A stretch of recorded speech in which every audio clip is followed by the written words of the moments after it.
अस्सलाम वालेकुम viewers, this is Vikas Iqbal from tracks. Tracks Pakistan में वो पहला प्लेटफॉर्म है जिससे चंद्रयान 3 जब लॉन्च हुआ तो उसके ऊपर एक हेल्थी डिस्कशन की, और आज की हमारी ये जो टॉक है वो चंद्रयान 3 की सक्सेसफुल लैंडिंग के बाद के जो मामलात हैं उसके ऊपर है, और इसके लिए मैंने दावत दी है फिर एक दफ़ा डॉक्टर अतर मंसूर को। लेकिन सबसे पहले ट्रैक्स थैंकफुल है अपने व्यूअर्स का कि उन्होंने बहुत अच्छा रिस्पांस दिया हमारी इस डिस्कशन पे, एंड वी आर एक्सपेक्टिंग कि हमारी इस वीडियो पे भी ट्रैक्स के पास आपका रिस्पांस आएगा। सर कैसे हैं आप?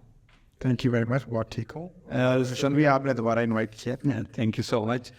सर आप ये बता दें कि चंद्रयान 3 पे पाकिस्तान में शायद हमने ही सबसे पहले बात की थी, तो चंद्रयान 3 सक्सेसफुली 23 अगस्त को लैंड कर गया, और उसका जो लैंड रोवर है वो भी चला गया, एक विक्रम है और एक प्रज्ञान है। तो अब मामलात कुछ ज़रा डिफरेंट हुए हैं कुछ दिनों से, आप भी इसकी अपडेट्स फॉलो कर रहे हैं, लेकिन मेरा पहला क्वेश्चन इससे ज़रा हटके है, why states should invest in space economy like India?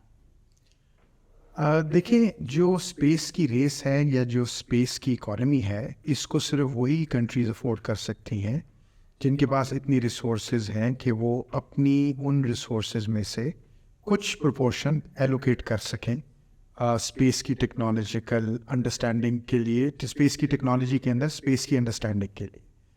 तो India, China, US, former Soviet union या रशिया, इसके अलावा यूके या और जो ममालिक, जापान भी, ये इसलिए स्पेस टेक्नोलॉजीज़ में इन्वेस्ट करने की इनके पास स्पेस होती है या वो एक कुशन होता है कि इनके पास financial resources over the period of time इतनी डेवलप हो गई है इकोनॉमिक ग्रोथ की वजह से, इकोनॉमिक प्रोडक्टिविटी की वजह से।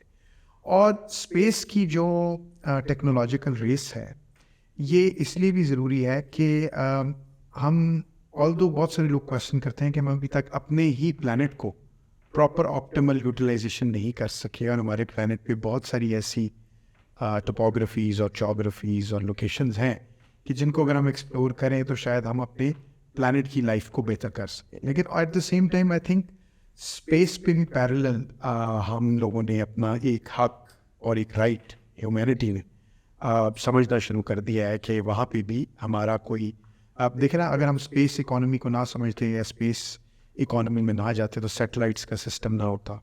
हम सैटेलाइट्स के ज़रिए जो कनेक्टिविटी कर रहे हैं, टेलीकम्युनिकेशन की हो या इंटरनेट की हो, ये सारी जो हैं ये बेसिकली स्पेस में जाने की वजह से है और स्पेस को अंडरस्टैंड करने की वजह से। इंडियन इकोनॉमी की तरह की और इकोनॉमीज़ जो फास्ट ट्रैक पे हैं, ग्रोथ जिनके अच्छे हैं, जिनकी प्रोडक्टिविटी बढ़ रही है, वो अपनी नेशन के लिए या अपनी नेशन स्टेट के लिए तो काम कर ही रही हैं, लेकिन वो साथ ही साथ एक अपनी जो आप समझे कि जो टेक्नोलॉजिकल प्राउस है या जो टेक्नोलॉजिकल उनकी इनोवेशंस हैं या जो उनके टेक्नोलॉजिकल ट्रोजेक्ट्रीज हैं, उसमें स्पेस को इसलिए फीचर करना चाहते हैं कि वो जो बाकी इस रेस में या टेक्नोलॉजी और इनोवेशन में जो लोग या कंट्रीज़ आगे हैं, जिनमें अमेरिका नुमाया है या चाइना है, तो उनके साथ वो थोड़ी सी हम आहंग हो सके और वो दुनिया में बता सके कि उनके पास भी रिसर्च और डेवलपमेंट की वो कैपेसिटी है, जो कटिंग एज किस्म की रिसर्च एंड डेवलपमेंट है, जो हाईली जो पावरफुल इकोनॉमीज है उनके पास। तो इंडिया अब एक छोटी इकोनॉमी नहीं रह गया हुआ, इंडिया एक बड़ी इकोनॉमी है। इंडिया की साइंस, टेक्नोलॉजी, इंजीनियरिंग और मैथमेटिक्स बहुत स्पीडीली ग्रो कर रही है, और स्पेस में जाना उसकी दुनिया को एक सिग्नल है कि वो अपने लोकल लेवल पे और अपनी ग्लोबल लेवल के अलावा वो स्पेस इकोनॉमी में भी अपना एक सिक्का जमाना चाहता है। सर ये बताएं कि सक्सेसफुल लैंडिंग तो हो गई चंद्रयान 3 की, और फिर उससे कुछ रिस्पांस भी आई थिंक जनरेट हुआ है, लेकिन इस वक्त जो न्यूज़ आ रही है, जो अपडेट्स आ रही हैं, वो तो ये आ रही हैं कि विक्रम और प्रज्ञान जो हैं, जो रोवर और लैंडर है, उनके साथ कांटेक्ट जो है इसरो का वो मेंटेन नहीं हो पा रहा। तो इस पे आप क्या कहें? देखिए, ये विक्रम लैंडर और जो प्रज्ञान रोवर है, ये बेसिकली इंफॉर्मेशन कलेक्शन में हेल्प कर रहे हैं कि कंक्लूसिवली इंडिया ये डेटा कलेक्ट करना चाह रहा है कि वहाँ पे वाटर, मून की जो अवेलेबिलिटी, सदर्न पोल पे जो वाटर की अवेलेबिलिटी है उसको कंक्लूसिवली सर्टेन किया जाए। देखिए, ऑक्सीजन के साइंस तो मिले, वो उनके ऊपर भी मिले। हाइड्रोजन की साइंस वो फाइंड करें, क्योंकि अगर हाइड्रोजन के साइंस मिल गए तो हाइड्रोजन अलग एग्जिस्ट नहीं करता, हाइड्रोजन कंपाउंड की शक्ल में वाटर के साथ एग्जिस्ट करता है। तो वो उसके लिए प्रज्ञान, विक्रम लैंडर और प्रज्ञान रोवर जो है वो डेटा कलेक्शन के लिए या जो इन्फॉर्मेशन है उसके लिए मून के ऊपर थे। तो बेसिकली मून की जो लूनर नाइट है वो क्योंकि 23 अगस्त को आपको पता है लास्ट वीक ऑफ जो अगस्त था उसमें ये जो था चंद्रयान 3 की जो सॉफ्ट लैंडिंग है वो हमने देखी कि उसको बड़ा वो फ्लैश हुआ मीडिया पे इंटरनेशनली ग्लोबली। और उसके बाद से फिर ये विक्रम लैंडर और जो आपका प्रज्ञान रोवर है ये इंफॉर्मेशन कनेक्शन के लिए वहाँ पे मौजूद थे। इनको जहाँ पे जो सदर्न पोल है वहाँ पे बड़ी एक्सट्रीम वेदर कंडीशंस है, -140 डिग्री सेल्सियस तक टेम्परेचर जाता है, और बल्कि कुछ एविडेंस मौजूद है कि -200 डिग्री सेल्सियस तक। तो ये एक ऐसा टेम्परेचर है जिस पर कोई प्लास्टिक मटीरियल, कोई कार्बन का मटीरियल, कोई इलेक्ट्रॉनिक डिवाइस जो है वो नहीं सस्टेन कर सकती, बल्कि वो क्रैक हो जाएगी। तो जब ये इनको स्लीप मोड में डाला गया विक्रम लैंडर को 2 सितंबर को और प्रज्ञान रोवर को 4 सितंबर को, तो उस वक्त तो एक तो फ्रिजिड कंडीशंस, बहुत ज़्यादा एक्सट्रीम कंडीशंस वेदर की, और दूसरी लूनर नाइट आ गई थी। और लूनर जो सन जो मून के ऊपर जो सन है उसका तुलू होना था 22-23 सितंबर को। उसके बाद वो जो उसके ऊपर सोलर की जो सिस्टम लगा हुआ है जिसने उसको एनर्जी लेके सन से दोबारा स्लीप मोड या स्लम्बर से बाहर आना था वो नहीं आ सका।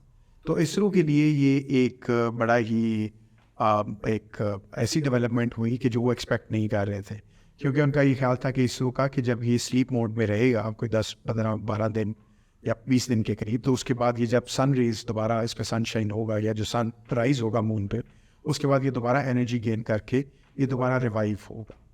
तो अभी जो चैलेंज है वो ये है कि वो कांटेक्ट मेंटेन उसको रिवाइव करने की कोशिश कर रहे हैं विक्रम लैंडर से भी और प्रज्ञान रोवर से भी, लेकिन वो कांटेक्ट नहीं हो पा रहा। और अब क्योंकि अक्टूबर स्टार्ट हो गया है तो उसकी जो प्रोबेबिलिटी है वो रिड्यूस होती जा रही है कि ये कांटेक्ट दोबारा रिवाइव होगा। तो इंडिया के पॉइंट ऑफ व्यू से yes, landing has been successful, Vikram lander और प्रज्ञान रोवर भी वहाँ मौजूद हैं, लेकिन अगर ये कांटेक्ट रिवाइव ना कर सकें तो एक इंडियन फॉर्मर स्पेस साइंटिस्ट ने, जो फॉर्मर इसरो के एम्प्लॉय ने, स्पेस साइंटिस्ट हैं, उन्होंने कहा है कि Vikram and Pragyan will be left at the moon as ambassadors of India. बहुत ज़बरदस्त बात कही है। अच्छा, खैर, हैविंग सेड दैट, जो होना था वो हुआ, लेकिन साउदर्न पोल पे लैंड कर जाना और फिर चंद्रयान 2 के बाद एक नई लर्निंग के साथ, नई असेसमेंट के साथ चंद्रयान 3 लॉन्च करना, क्योंकि आपको पता है कि अभी भी लोकसभा में बात चल रही है कि जी बीजेपी ने पोलिटिसाइज कर दिया। होता ही है, ऑपोजिशन हमेशा कहीं ना कहीं से क्रिटिसिज्म का कोई रूम ढूंढती है, बट फिर भी उन्होंने अपना ये प्रोग्राम ज़रूर आगे चलने दिया है। तो इस चीज़ को आप कैसे देखते हैं future? I think India will continue अपने स्पेस एंडेवर्स को, और कंटिन्यू करने भी चाहिए, बिकॉज आखिर इतनी इन्वेस्टमेंट है इन चीज़ों के ऊपर।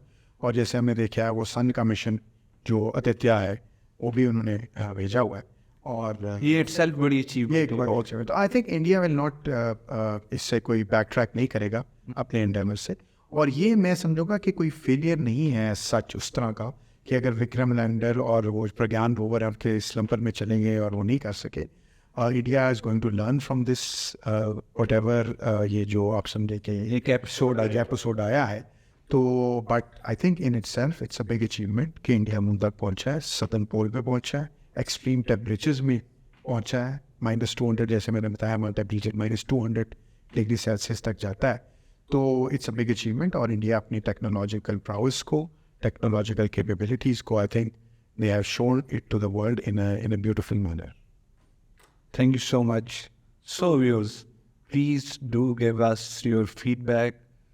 Thank you. Khuda Hafiz.